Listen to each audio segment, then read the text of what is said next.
E aí, gente, tudo bom com vocês? Meu nome é Aldrin de Carvalho, esse aqui é o meu canal, que é o canal do Aldrin, e hoje nós estamos aqui novamente para dar prosseguimento à nossa resenha da história da filosofia do Giovanni Reale e do Dario Antissi. Lembrando sempre de que vocês podem comprar tanto este volume aqui, como os outros volumes dessa coleção, assim como na edição de 3 volumes também, tudo pelos links aí na descrição. Tá? Se você comprar pelos links na descrição, você ajuda o canal indiretamente. Na verdade, para vocês sai o mesmo preço do que se vocês comprassem normalmente pela Amazon, mas eu ganho uma comissãozinha em cima disso, então todo mundo sai feliz no final. Bom, mas se por algum motivo você não quiser comprar os livros, o que você deveria querer fazer, mas ainda assim você está muito afim de apoiar o canal, existem outras possibilidades.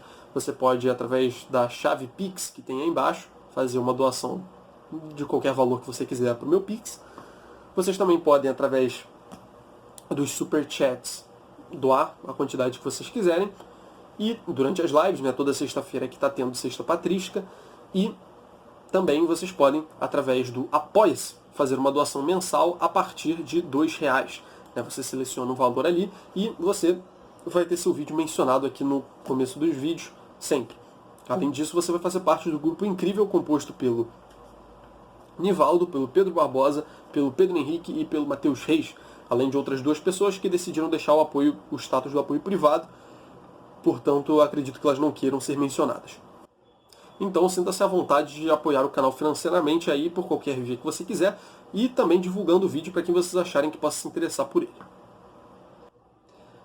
Bom, gente, então hoje a gente volta aqui com a nossa série com base na história da filosofia do Reale e hoje a gente finalmente vai começar a falar um pouco sobre alguns autores escolásticos. Na verdade, até agora o que a gente viu de Idade Média foi basicamente alguns vídeos introdutórios, falando sobre a universidade, as escolas da Idade Média e o que é escolástica propriamente dita. Já falamos da patrística, quase tudo que havíamos de falar.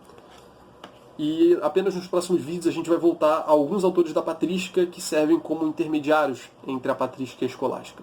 Mas antes do Reale fazer isso, vocês sabem que o Reale, em questão de ordem cronológica, ele é meio doido.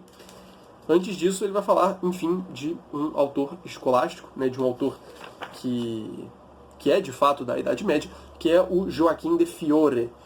É um autor relativamente conhecido. E, bom, ele vai dar uns passos atrás aqui antes de falar dele, porque ele vai trazer uma nova concepção de história. Ele vai mudar um pouco a forma como as pessoas entendem a história. Ou pelo menos vai trazer uma visão que será concorrente a uma visão mais tradicional da história. Bom, para isso o Reale dá uns passos atrás e fala um pouco sobre como era a visão da história nesse período antes do Joaquim de Fiore. A parte não influenciada por ele. Como que é a visão da história tradicional. Bom, para compreender mais completamente o clima geral no qual se desenvolvia o debate entre razão e fé, que ele fala isso ainda no contexto um pouco do que a gente falou no último vídeo, sobre razão e fé nas universidades medievais, é oportuno recordar a interpretação dominante acerca da história, que representa o horizonte no qual se vivia e se pensava na época. De fato, a concepção de história é algo que faz muita diferença no momento da gente pensar. Acho que a gente, na maior parte das vezes, não está muito consciente disso, porque a gente está exatamente imerso na história. A história está acontecendo, a gente já parte desses pressupostos da história e a gente pensa a partir disso. Poucas vezes a gente tenta reavaliar esses princípios históricos a partir dos quais a gente olha para o desenvolver da nossa vida e da vida das outras pessoas. A teoria que predomina incontrastavelmente na Idade Média até o ano 1000 é a teoria das 2 cidades de Agostinho. A gente fez um vídeo falando especificamente sobre isso, o penúltimo vídeo de Santo Agostinho, provavelmente. É a teoria das 2 cidades. A cidade celeste, vivendo por fé e em peregrinação neste mundo, e a cidade terrena, identificada por Agostinho com as forças que semeavam morte e saques. Então a história, ela possui esses 2 elementos, vamos dizer assim. Existem aqueles cidadãos que buscam o céu e aqueles cidadãos que se apegam à materialidade da história, ao mundo em que nós vivemos. E aí ele fala aqui que o pessimismo agostiniano em relação à cidade terrena encontrava sustentação na constatação de que o império com o qual se identificava a cidade terrena efetivamente marchava para seu fim. Então, havia um pessimismo em torno dessa concepção de história voltada para a Terra, né, ou pelo menos da visão dos homens voltadas para a Terra, o que configura uma cidade terrena. E, bom, havia um pessimismo, evidentemente, né, porque não existe aquele ideal de esperança, né, não existe aquele rumo a algo que transcende a história. Então acaba a parte terrena, os homens que olham para a história de uma maneira mais terrena acabam caindo num tipo de pessimismo. Né? E ele diz aqui que o pessimismo agostiniano acabava tendo alguma sustentação na medida que o império, com que se identificava a cidade terrena, efetivamente marchava para seu fim. Passando dos romanos para os gregos, né, o Império Bizantino, depois para os francos e posteriormente para os lombardos e os germânicos, o império estava envelhecendo, exaurindo sua carga de unificação e renovação. Então você teve diversas tentativas depois da queda do Império Romano de, não sei se criar um novo Império Romano, mas de tentar ser herdeiro dessa tradição do Império Romano. Ele fala aqui do Império Bizantino, vai falar dos francos, dos lombardos, né? E depois fala dos germânicos, né? Que é onde surgiu o Sacro Império Romano-Germânico propriamente dito. Então o império, a ideia de império, ela estava envelhecendo e, bom, ele fala aqui que a sua carga de unificação e renovação estava indo embora também. Né? Então, toda aquela estima que a ideia de império tinha, né? Toda a esperança que isso podia trazer, todo o apreço que essa ideia podia trazer consigo, acabava que estava indo, enfim, estava indo pelo ralo também.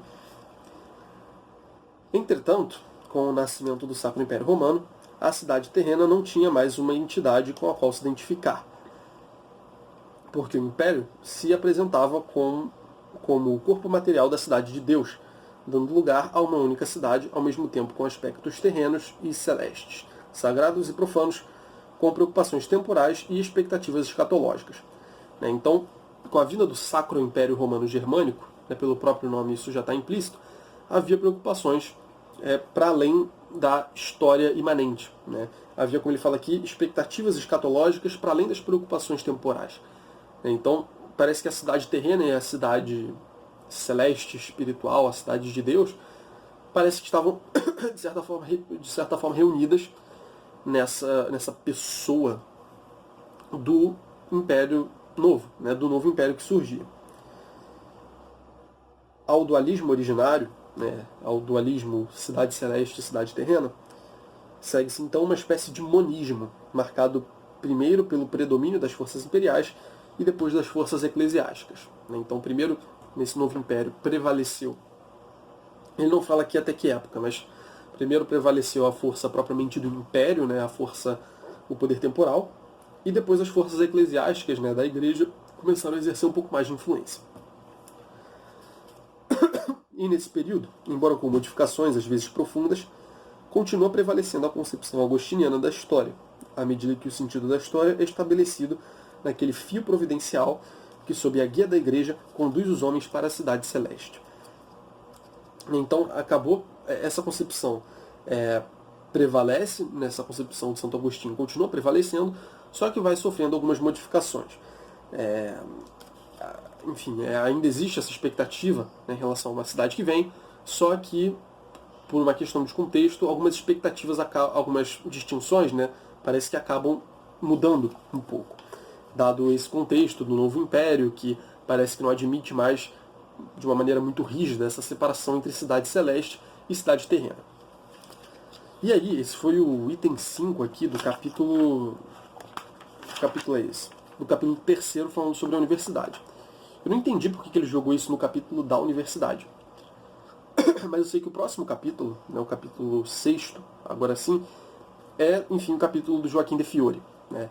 Então, dado esse contexto, né, essa visão, melhor dizendo, o contexto ele vai dar agora, mas dada essa visão que se tinha da história antes, agora o Reale vai contrapor essa visão, a visão do Joaquim de Fiori, né, que vai surgir nesse momento, já bem depois de Santo Agostinho. Segundo ele aqui, Joaquim de Fiori viveu de 1130 a 1202. Então aí 600 e 700 anos depois de Santo Agostinho. Ele vai falar que depois da visão agostiniana, a concepção de história de maior destaque na Idade Média foi justamente a dele. Então parece que haviam essas duas concepções de história ali concorrendo. Né? A concepção de Santo Agostinho e a concepção aliás, a concepção que foi aprofundada, né, por Santo Agostinho, e a concepção que vai ser desenvolvida pelo Joaquim de Fiore. E agora a gente vai ver como é essa concepção. Como se sabe, a desagregação da unidade política realizada por Carlos Magno seguiu-se o regime feudal, com a fragmentação do poder central para possibilitar a defesa das populações e dos territórios contra a nova onda de invasões bárbaras. Então parece que Carlos Magno ele deu mais autonomia aos territórios mais particulares, né, fragmentou o poder central, né, não no sentido dele abrir mão das terras dele, mas no sentido de, pelo menos eu acredito que não, né, mas no sentido de fragmentar o poder de decisões e tudo, visando possibilitar a defesa das populações das diversas áreas do Império diante das invasões dos bárbaros, que vinham de fora. Com o regime feudal, as instituições eclesiásticas sofreram profunda transformação, porque estavam confiadas a homens mais fiéis ao poder leigo que ao religioso. E aí ele fala aqui que aí, por causa disso, né, o clero começou a se mundanizar. A essa tendência de costumes logo se opôs um movimento de reforma que começou a dar os primeiros sinais no século X, com o monarquismo de Cluny, difundindo-se depois no século seguinte. Então, houve um momento, né, já que o poder da igreja estava na mão de pessoas mais secularizadas, como ele diz aqui, as igrejas, as instituições eclesiásticas estavam confiadas aos homens que eram mais fiéis ao poder leigo do que ao religioso. Acabou que nesse contexto as pessoas foram se mundanizando, né, os próprios membros da igreja foram se mundanizando, né, se tornando mais mundanos, tendo esse olhar mais voltado para as coisas terrenas. E aí houve uma resistência diante dessa postura, né?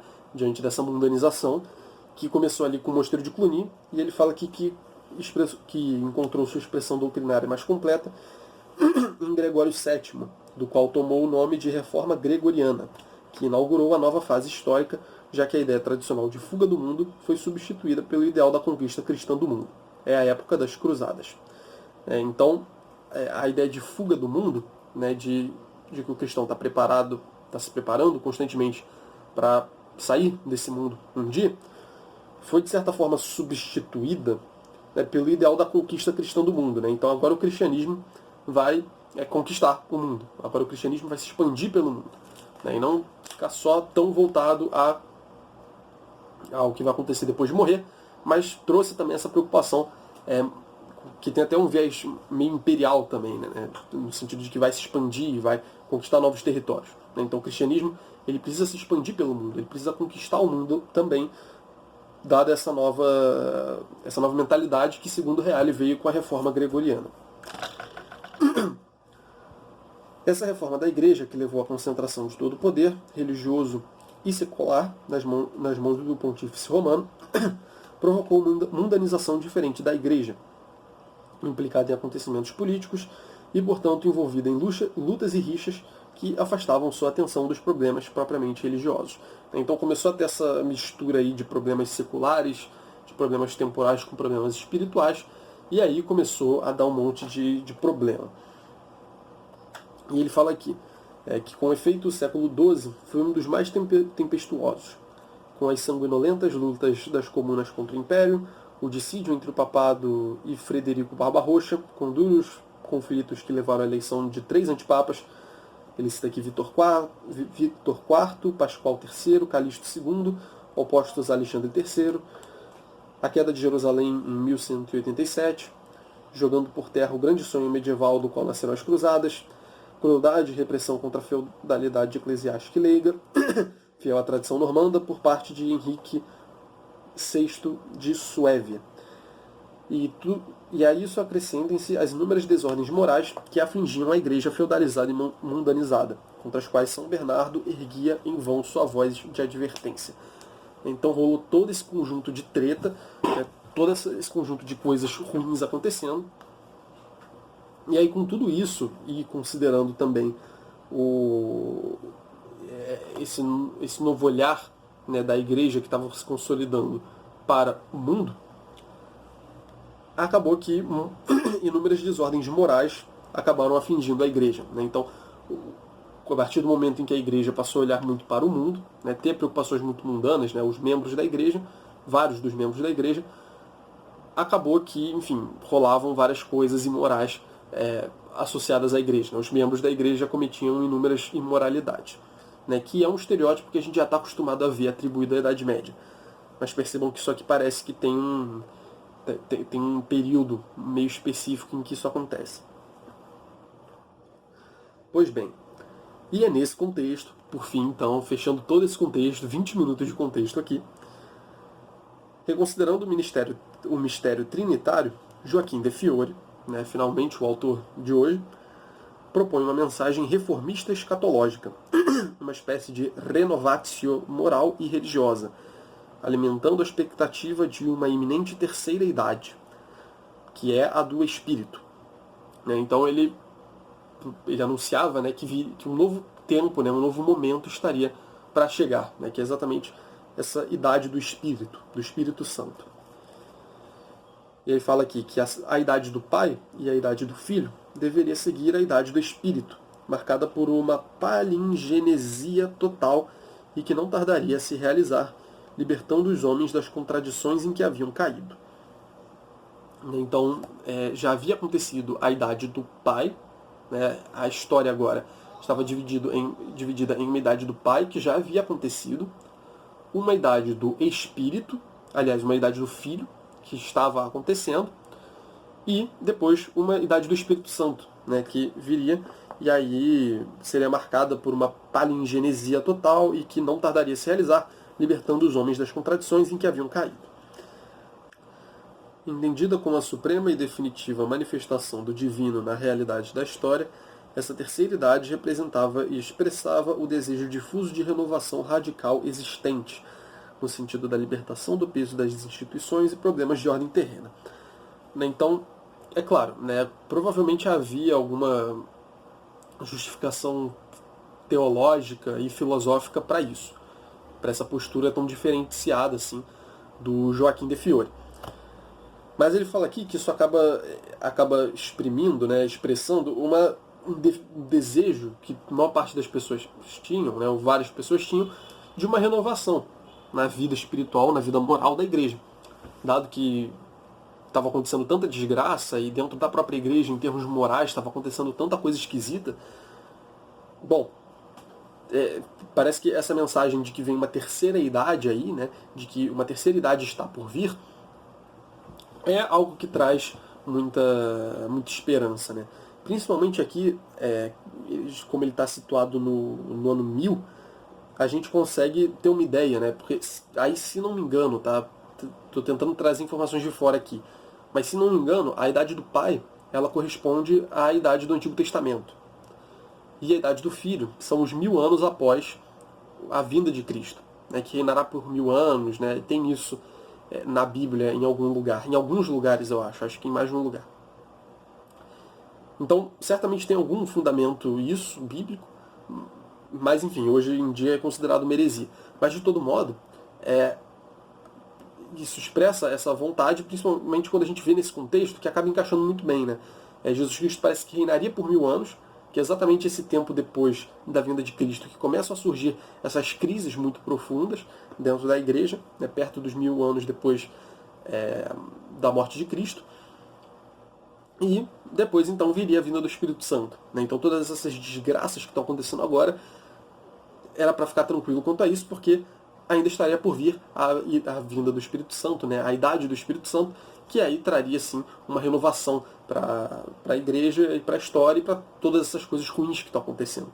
Então é evidente que essa foi uma concepção que ganhou muitos adeptos na época e que continua espelhando muitas visões de mundo até hoje, né? A gente provavelmente vai falar disso quando for falar de outros autores. Mas essa é uma concepção que, para além da questão do Espírito Santo e da época em que ela veio, é uma concepção da história com um início e meio fim muito, muito bem delimitados, né? Então, tendo essa visão, né, muitas visões que trazem esse aspecto da história como sendo central nas suas teorias que virão no futuro, acabam bebendo um pouco disso, ainda que indiretamente. Então é muito interessante a gente ter esse panorama para a gente no futuro ver, né, essas expressões ideologias, em outras filosofias, em cosmovisões, enfim. A gente vai ter tempo de falar isso quando elas aparecerem. Bom, e aí o Hélio comenta aqui que, como nós vemos, trata-se de uma concepção da história não mais cristocêntrica, mas trinitária. Então agora, a história não gira necessariamente mais em torno do momento em que Cristo veio ao mundo, né, naquele momento que divide as eras, né, da nossa história. Agora existe uma concepção triádica da história, uma concepção trinitária. Existe o momento do Pai, do Filho e do Espírito Santo, e, enfim, acaba que Cristo não está mais necessariamente no centro, né? Não é em torno de Cristo que se entende a história, mas em torno da Santíssima Trindade, que vai se manifestando, né? Como ele fala aqui, é uma manifestação do divino na realidade da história. Então, se manifesta primeiro o Pai, depois o Filho e depois o Espírito Santo. Então tem essa revelação, essa manifestação progressiva rolando ao longo da história, que nesse contexto surgiu como uma mensagem de esperança também. Bom, pessoal, esse foi o vídeo. Eu espero muito que vocês tenham gostado. Não se esqueçam de deixar um like aí embaixo, divulgar o vídeo para quem vocês acharem que possa se interessar, isso é o mais importante, e fazer todas as outras coisas aí que tem de fazer. Além disso, considerem apoiar o canal pelas vias aí de apoio que são possíveis, né? Então, apoia-se, Superchat e também o Pix, né? Assim você ajuda o canal a continuar existindo, até porque esses livros são muito caros, então você me ajuda aí a adquiri-los e trazer conteúdo para vocês, ok? É isso, pessoal. Um abraço, até a próxima.